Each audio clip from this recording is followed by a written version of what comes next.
Oh my goodness, whoa.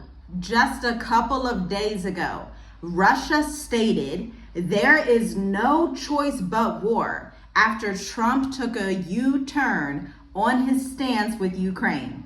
This is coming in, but guess what's coming in even more fresh?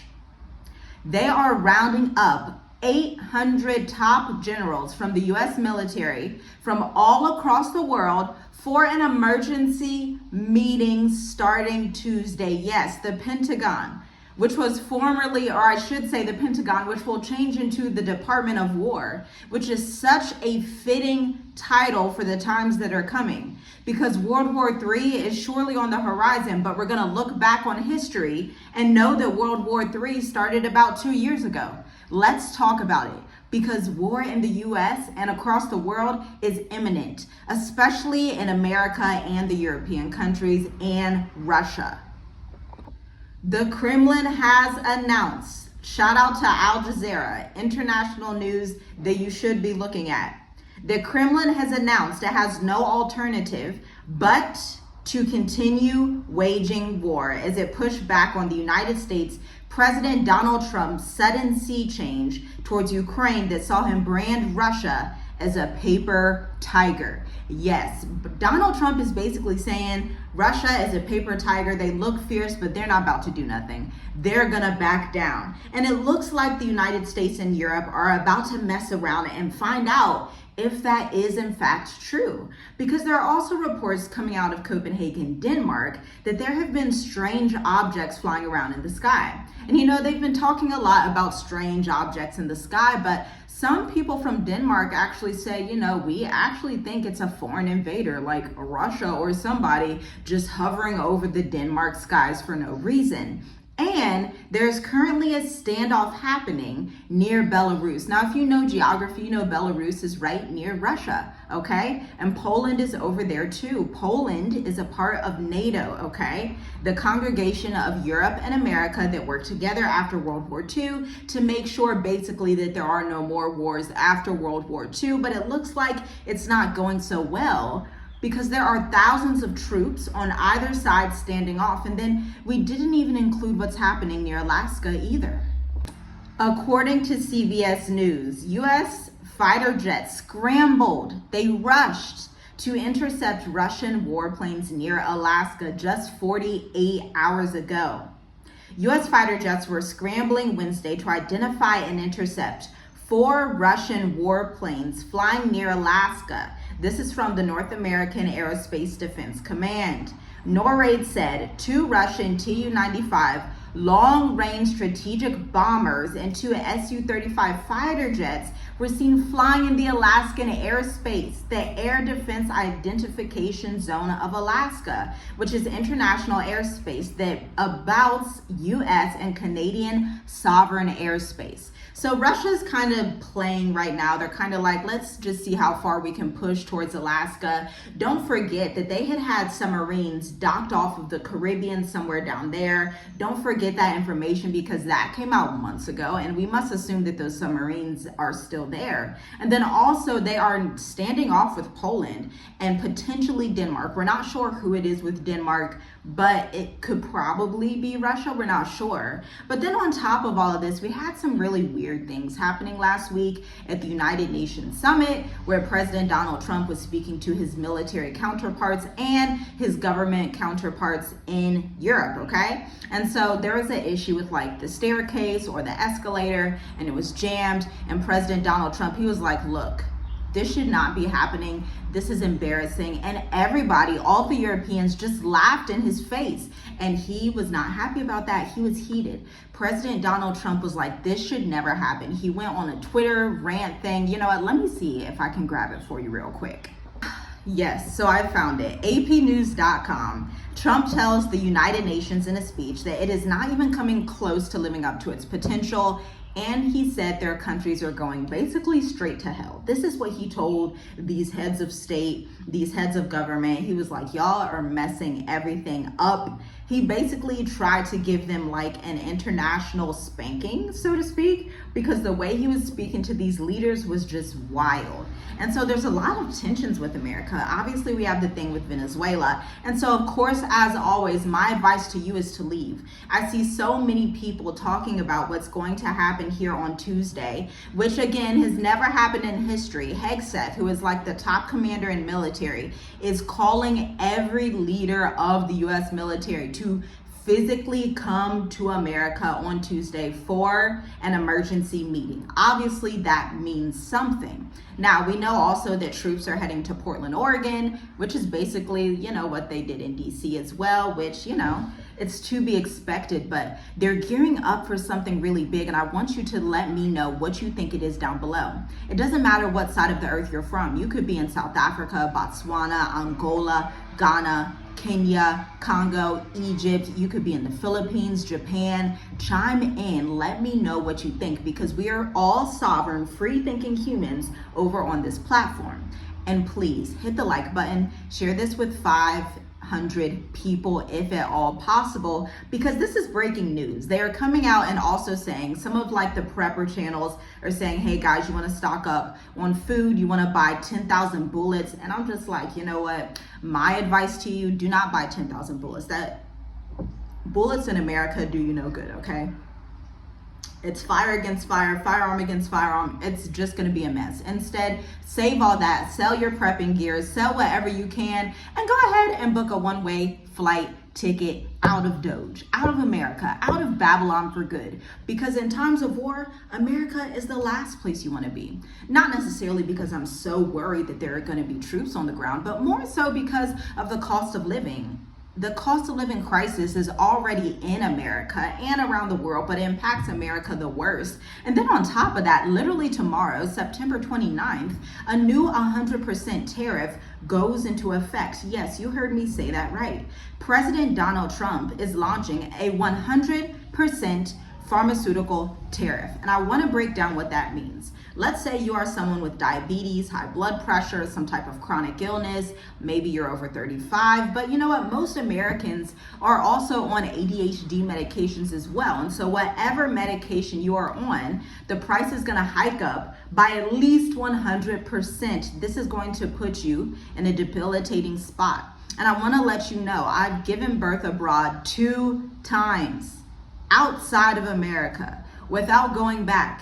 There are perfectly fine healthcare facilities in Africa and beyond, okay? I'm telling you right now, it's going to be okay. There are state-of-the-art healthcare facilities, okay? Mostly in South Africa, Kenya, and Mauritius, if you're looking at the African continent. And then obviously they have great healthcare in India, which is gonna be far less than American healthcare. And so you want to start pinpointing, especially if you have a chronic disease, okay?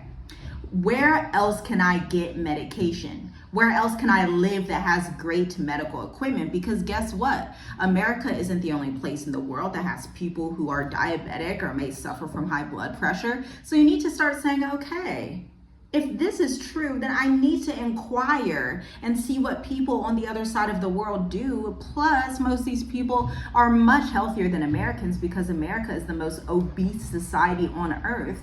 And we all know obesity leads to heart failure inevitably.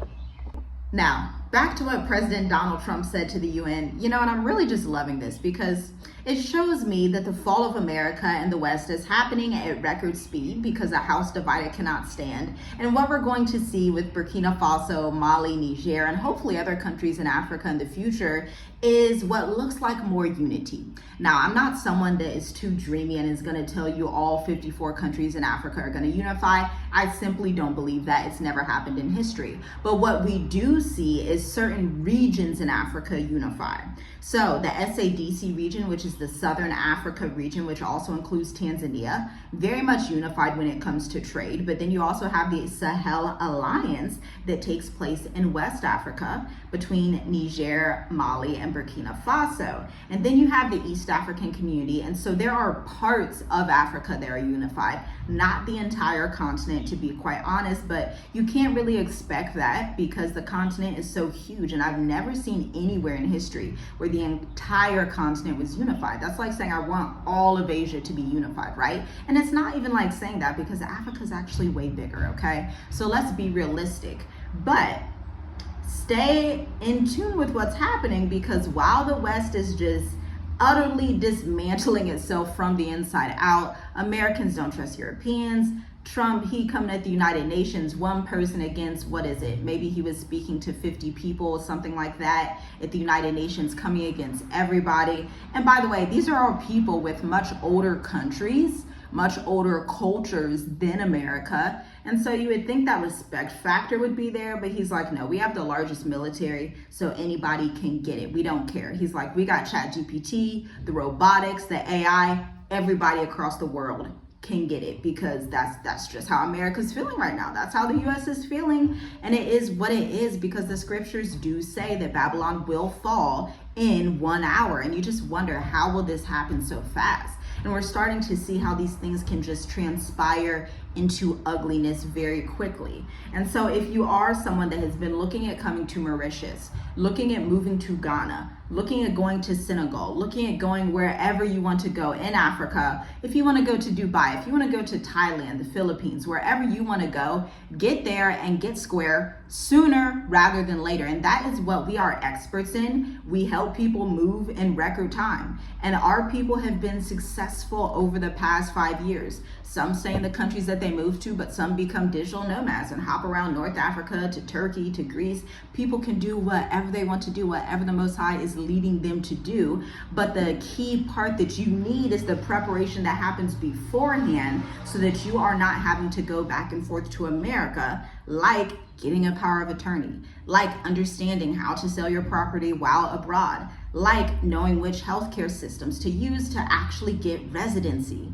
These are the things that you need to know, and this is what we talk about in the state of the diaspora. Now, the bad news is that the state of the diaspora is closed, and I'm like, man, maybe we should have opened it back up. But right now, we simply don't have time, because we're serving so many high-touch clients in the mature adult intensive, which you can find more information about at the link below. It is a 4-week accelerator that gets you ready to move snap. Our previous 4 clients in the program, all of them have already applied for their retirement permits the last 5 to 10 years.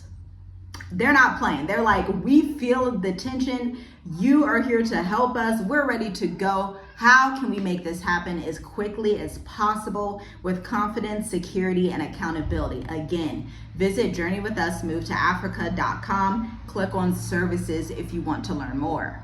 And I actually like President Donald Trump's question that he had to the United Nations. He said, what is the purpose of the United Nations? That's the questions he asked, okay?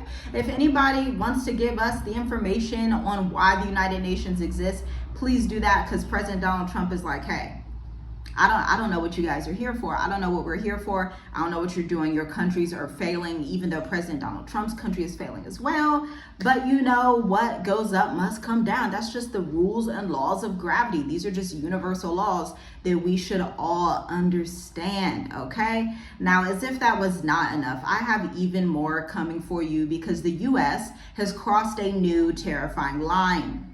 Because also happening tomorrow, or within a couple of days, September 29th must just be like that day, right? That's just everybody's favorite day for passing new laws. There is a new anti-boycott law where you cannot boycott any Israeli businesses in the US or NGOs. Can't boycott them, meaning like you can't stand up to them, you can't stop spending money, or you can't publicly say, hey, we're not spending money. And so your freedoms are clearly being withdrawn here. And to add insult to injury, I just saw something where Apple ID is going to be housing your passport as well, okay? So there's just like a lot of weird stuff, a lot of surveillance control stuff happening. And this is why I always tell you, leave the West behind and go to a developing nations, okay? because 30 plus US states will punish companies that boycott Israel. And a lot of people integrate their Apple ID with their medical records and they're given a little bit too much info. We know the Genius Act has passed with crypto. A lot of things are going into motion just in the last year. And understand that this is no longer a conspiracy. It's happening. Your face becomes your passport, your wallet, and your trust equal the social trust score. And once your data is linked to your opinions and your medical history, your beliefs, or your purchase history, it becomes a tool of ultimate compliance. So what happens when your stance on gender, faith, or politics gets flagged? Well, it's gonna be a little bit chaotic, because you may feel like, there's a man and a woman and only a man and a woman should be married. But if you have people that represent other entities that are on the left, and I'm not right or left, but are on the left, and they're like, hey, that should really be illegal. We don't like how you're doing that. That's very rude. Well, then it becomes a problem. Or when your business account is frozen for selling products that are out of compliance. Or when you have new digital ID mandates just being passed through the system down to you. And understand, this is not just about America. It's taking place in India and Nigeria as well. India's Aadhaar system already uses your iris scan for financial access, and Nigeria's NIN, National Identity Number, is required for phone banking and movement, plus the EU's entry-exit system, which is going to require facial scans on top of fingerprints. Fingerprinting wasn't enough. Your face needs to be scanned and be the new passport to enter the EU in a matter of days, because October happens in a matter of days. Now, you are the first line of defense. There are a few ways to get yourself out of these issues or to stall them until the Most High shows you what to do next. The ways that you're going to do this, you're going to have to become a small business owner. I know everybody's like, well, can I just do a remote work thing and just live abroad like that? It usually is not successful, especially in the age of AI, where they are coming out and telling you 50% of jobs are going to be gone in the next couple of years. I'm literally behind the scenes working on contracts with my business in tech, and I'm seeing how they are replacing people. I'm watching it. And when I say people, I mean they are even replacing plumbers by having plumbers come in and record how to do plumbing so that AI can now do it. Like when I'm telling you I'm on the behind the scenes and I'm coming to you with the facts, every industry, and they're not just in America. They're in countries like India, China, Denmark. They're all over, like more first world type of countries, these international player type of countries. Africa tends to be forgotten in all of that, which was an issue far back when, but is really going to become an advantage in this time that Africa gets to bypass some of these technological and compliance issues that are coming to pass. And so if you think this only applies to big tech or government contractors, you should definitely think again, because you may be asked to implement a real digital ID if you're based in America. You may be required to sign contracts that align with political narratives, or you may be penalized for clients or vendors who express non-compliant views. This is the new ultra surveillance beast system state that is coming into play quite quickly. And let's be even more frank here. They're telling you that you can be successful, but only if you shut up and submit. But I'm here to tell you, you don't have to disappear from society altogether. That's not necessary, nor is it that helpful. But you do need to build a version of your lifestyle and brand that is not platform dependent, meaning you have an email list, a self-hosted blog, you have a CRM contact base for your business or your organization that is offline and not totally dependent on platforms, okay? And you can thrive without begging for algorithmic approval. This is literally what I help clients do. At www.tiffygwrites.co, we are a marketing firm of 9 years serving mostly finance, real estate, and healthcare firms that are forward thinking. They want to sign their high ticket clients, expand their agencies, expand their practices with the written word, because the written word with sales and marketing is easily your most coveted asset in your business. Because without copywriting, without marketing, without emails, You have no business and you know it. It'll be difficult to get clients if people do not know, understand, trust, and like your message. Visit www.tiffygrights.co or www.tiffygrights.ai to learn more. So I'm going to see you in the next video because this is a lot. And my final word for you is evil cannot win if you are ready. Censorship, compliance, control, yes, they're coming to pass and it's all being dressed up in shiny tech and safety narratives, but you can keep waiting until they email you the new policy, or you can get one step ahead with your backup plan. Shalom, shalom. I'll see you in the next video.